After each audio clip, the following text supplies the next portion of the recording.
ನಾಲ್ವಡಿ ಕೃಷ್ಣರಾಜ ಒಡೆಯರ್ ಅವರ ಹೆಸರು ಕರ್ನಾಟಕದ ಈಗಿನ ಕರ್ನಾಟಕ ಹಳೆಯ ಮೈಸೂರಿನ ನಿರ್ಮಾತೃ ಅವರು. ಮೈಸೂರು ಅರಮನೆಯ ಅವರ ತಾಯಿ, ಅವರ ಪತ್ನಿ, ಅವರ ಬಳಗದ ಎಲ್ಲ ವಜ್ರ ವೈಡೂರ್ಯ ಚಿನ್ನವನ್ನ ಮೂಟೆಗಳಲ್ಲಿ ತುಂಬಿಕೊಂಡು ಹೋಗಿ ಮುಂಬೈನಲ್ಲಿ ಮಾರಿ ಆ ಹಣದಿಂದ ಕನ್ನಂಬಾಡಿ ಕಟ್ಟೆಯನ್ನು ನಿರ್ಮಾಣ ಮಾಡಿದಂತ ಐತಿಹಾಸಿಕ ಪುರುಷರು ಅವರು. ಇಡೀ ಕರ್ನಾಟಕ, ಆಗ ಮೈಸೂರು ರಾಜ್ಯ, ಈಗ ಕರ್ನಾಟಕ, ಎಲ್ಲರೂ ಕೂಡ ನಾವು ಬೆಂಗಳೂರಿನಲ್ಲಿರುವಂತಹ ಪ್ರತಿಯೊಬ್ಬರು ಆ ಕಾವೇರಿ ನೀರನ್ನ ಕುಡಿತಿರೋರು, ಅದನ್ನ ಬಳಸ್ಕೊಂಡು ವ್ಯವಸಾಯ ಬದುಕನ್ನ ಕಟ್ಕೊಂಡಿರೋರೆಲ್ಲರೂ ಅವ್ರನ್ನ ನೆನಿಬೇಕು.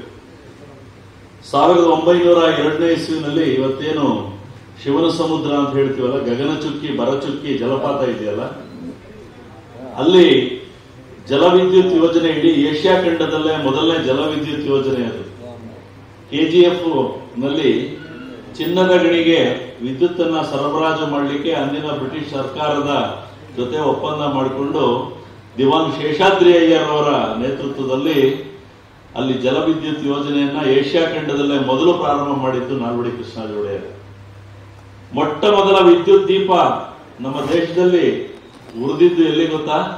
ಇವತ್ತಿನ ನಮ್ಮ ಕೃಷ್ಣರಾಜೇಂದ್ರ ಮಾರುಕಟ್ಟೆ ಎದುರುಗಡೆ ಹಳೆ ಅಪ್ಸರಾ ಚಿತ್ರಮಂದಿರ ಇದೆಯಲ್ಲ, ಆ ಮುಂಭಾಗದಲ್ಲೇ ಒಂದು ದೀಪ, ಮೊದಲು ವಿದ್ಯುತ್ ದೀಪ. ಅವರು ಅದನ್ನ ಅವರ ಅರಮನೆಗೆ ಉರಿಸ್ಕೊಳ್ಳಿಲ್ಲ ಮಹಾರಾಜರು.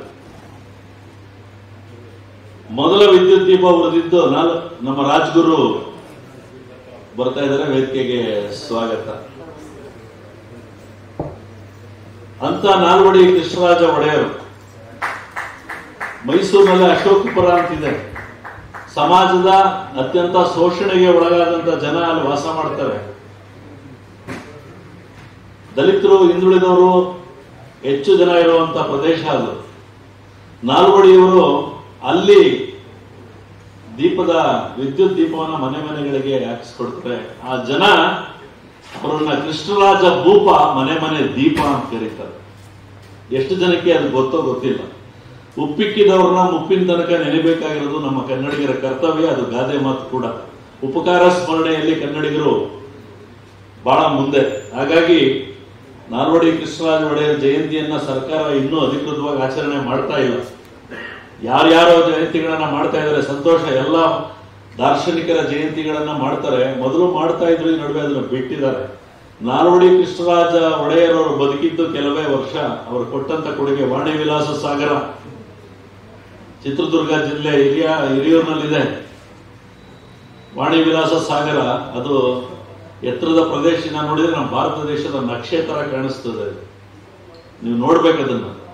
ಮಾರಿ ಕಣಿವೆ ಅಣೆಕಟ್ಟು ಅಂತ ಕರೀತಾರೆ. ಅಲ್ಲಿ ಮಾರಮ್ಮನ ಗುಡಿ ಇತ್ತು, ಅಲ್ಲೊಂದು ಕಣಿವೆ ಮಾರಮ್ಮ ಅಂತ, ಮಾರಿ ಕಣಿವೆ ಜಲಾಶಯ. ಅದಕ್ಕೆ ನಾಲ್ವಡಿಯವರ ಹೆಸರನ್ನ ಇಡಬೇಕು ಅಂತ ಹೇಳಿ ಸಂಕಲ್ಪ ಮಾಡಿದಾಗ ಅವರು ಅದನ್ನು ನಿರಾಕರಿಸಿ ವಾಣಿ ವಿಲಾಸ ಸಾಗರ ಅಂತ ಅವ್ರ ತಾಯಿ ಹೆಸರನ್ನ ಇಡ್ತಾರೆ. ಮೈಸೂರು ಸಾಬೂನು ಕಾರ್ಖಾನೆ, ಮೈಸೂರು ಲ್ಯಾಂಪ್ಸ್ ಮುಚ್ಚೋಗಿದೆ ಈಗ, ಅದು ಕಾಗದದ ಕಾರ್ಖಾನೆ. ವಿಶ್ವೇಶ್ವರಯ್ಯ ಕಬ್ಬಿಣ ಮತ್ತು ಉಕ್ಕಿನ ಕಾರ್ಖಾನೆ ಭದ್ರಾವತಿ ಪೇಪರ್ ಮಿಲ್ಲು, ಮಂಡ್ಯ ಸಕ್ಕರೆ ಕಾರ್ಖಾನೆ. ನಾಲ್ವಡಿ ಕೃಷ್ಣರಾಜ ಒಡೆಯರ್ ಅವರು ಒಂದು ಶತಮಾನಗಳಲ್ಲಿ ಸಾಧಿಸಲಾಗದನ್ನ ದಶಕಗಳಲ್ಲಿ ಸಾಧಿಸಿದ್ರು ಅಂತ ಮಹನೀಯರು. ಕರ್ನಾಟಕ ಜನರ ಋಣ, ಕನ್ನಡಿಗರ ಋಣ, ಅವರ ಮೇಲೆ 7 ಜನ್ಮ ಇದ್ದಿದ್ರು ತೀರ್ಸಕ್ ಆಗದೇ ಇರೋಷ್ಟು ಋಣ ಇದೆ. ಅಂತ ಪುಣ್ಯಾತ್ಮ ಮಹಾರಾಜರವರು, ಜನಪರ ಮಹಾರಾಜರವರು, ಅವರ ಹೆಸರಿನಲ್ಲಿ ನಮ್ಮ ರುದ್ರೇಶ್ ಅವರು ಈ ಗಂಧರ್ವ ಸಾಂಸ್ಕೃತಿಕ ಕಲಾವೇದಿಕೆಯಿಂದ ಇಲ್ಲಿ ಒಂದು ನಾಟಕ